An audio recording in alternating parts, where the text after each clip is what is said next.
Well, hello to all you freedom finders. Welcome to another episode of Full-Time Freedom Tour.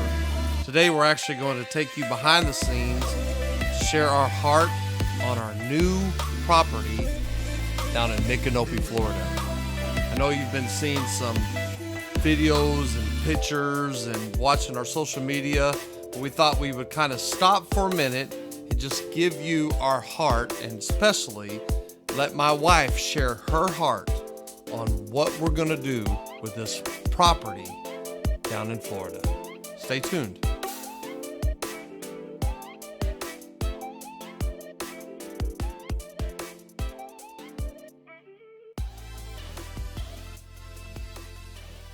How about that drone shot? You like that?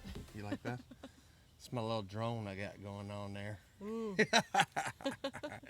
We've had this property for a year now, this month, pretty much, right? Yes, it's crazy. We've actually had gotten a lot done in the last year. So actually, the first few months we got most of it done, and then the last couple months doesn't look like there's been a lot done. There has been a lot done, but it's just the tedious stuff just to make the landscaping look decent, which is it's just hard to get all that done. You know, a lot of times it's my face, my voice on these videos.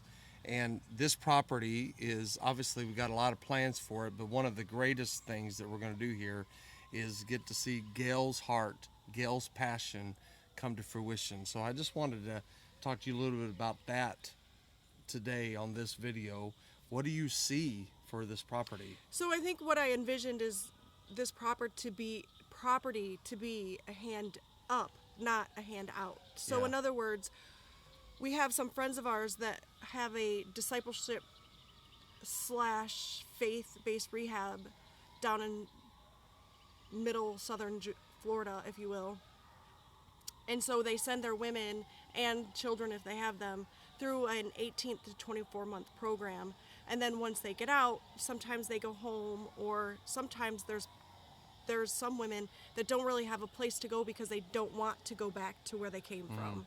And so that's where we can help have a temporary place for them to kind of be off the beaten path, away from where they're from, and to be able to get reestablished, to get on their feet, to be able to go out and either buy their home or rent a place or go back to their place or find a new place. A new life, I don't know. yeah. And so that's what we have decided. Or there's other women out there that are in a sticky situation where they need to get out and they just don't know how, and they kind of need to have A safe place. where they can go.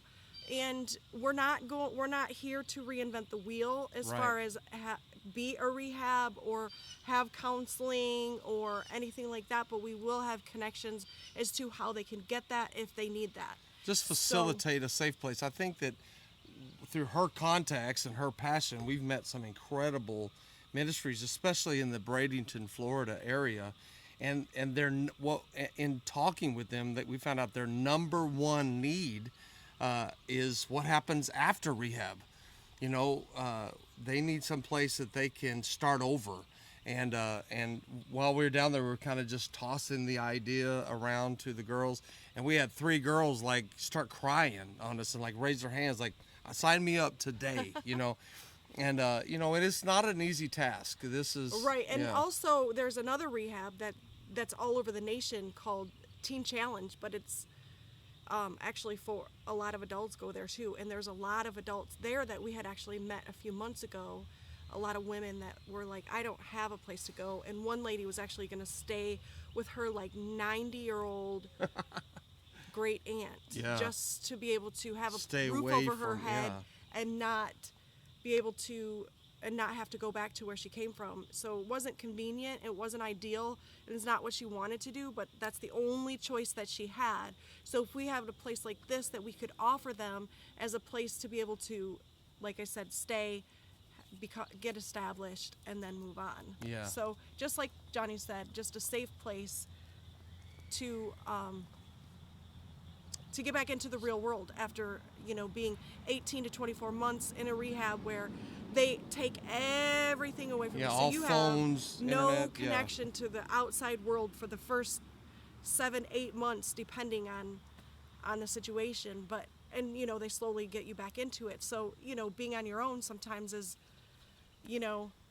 to be pushed right back out into the into the real world, it's a little bit difficult. So, and I think that what our hearts here is to find a way to just make a difference and love them where they are currently, and help them to start over in life. And I think we had just got through, just last night we watched a movie that was about this, and we didn't even know that that's what the movie is about. And isn't that like God, just the way it confirms in us through all kinds of different aspects, saying you're on the right path. And so we're like, that movie right there is exactly what we want to do right there, because it's once they get caught in a system, they're looking to be able to break out of the system, because the system is so red taped and confining and difficult, and it just adds stress to an already difficult situation. So I think that's what God's heart so the is. show was that this lady was in a pretty abusive relationship, and she was trying to get out of it, and she was a young lady, just in her 20s, and so single mom, or she was a mom, and so she needed to take her daughter and her out of the situation. And long story short is that literally every door that she tried to knock on, it just slammed in her face when she was trying to find rental properties and stuff like that. She was getting help through the state, but because they didn't accept that help through the state, or she wasn't able to work enough, because it's just a catch. Just hurdle after hurdle. Right, exactly. So it's just a catch. That's how the system gets you, and so they can't get established enough to be able to make enough money because they need the help from the state. So anyway, it was just so that and was literally in the movie we're like, I wish she'd come here. We wanted to make, like what Johnny was saying, was the smaller houses in the back. We are not making any of the larger houses. We had one house that was already here and that we are adding on to it, and that's the only reason why it's larger like that and able to accommodate a larger family. Yeah.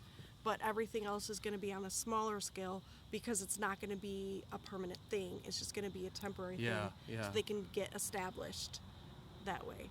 So anyway, we wanted to just let you know exactly what we're doing. We've had a lot of people asking what's going on and how we're what's running going this on with the Rowletts, and what exactly we're doing, and all of this. And so we just wanted to put it out there and let you all know to stand with us, be in prayer over this land and over everything that we feel like God has showed us to do on this property. And it's a huge endeavor, and it's and I underestimated how really big this project would be, and how difficult it would be, but everything difficult is worthwhile, and we just really need people of faith to stand with us and believe with us and speak life over this place, and especially people who of prayer. That know how to pray, right? Right, exactly. We just felt like God said, for a season, sit down and make room. And when that happened, God gave my wife the vision of this, and then we don't want to see it just here. She has a giant, big, audacious dream. And as her husband, I'm looking forward to seeing that happen and facilitating it, and being a part of whatever her dreams are, because her dreams are good. We believe that God gives seed to the sower. So usually if you're a sower, you probably already have projects that you're involved in. But we pray that you just expand your territory and that you think outside the box. What we have realized is this is a great need that nobody talks about, that is very rarely dealt with. Or if it is available, it's ran through the state. So there's so many guidelines and rules and stipulations. For sure, red tape. So we know that it comes back to you in money, and what money cannot buy. And what money cannot buy is being involved in something so drastic that is kingdom focused, that changes people's lives. We're just asking you to consider sowing a seed into good ground. It's not just good ground, Gale and I, good ground. It's good ground on every woman's life that is eternally affected and impacted by this ministry. I'm just believing this is the beginning of ground being broken and chains coming off of people's life, and we get to be, and you get to be a part of that. And I'm asking you to consider sowing a seed to us. We have PayPal, we have all kinds of giving links that you can give to. Just go to johnnyrowlett.com and there's a donation button right there at the top.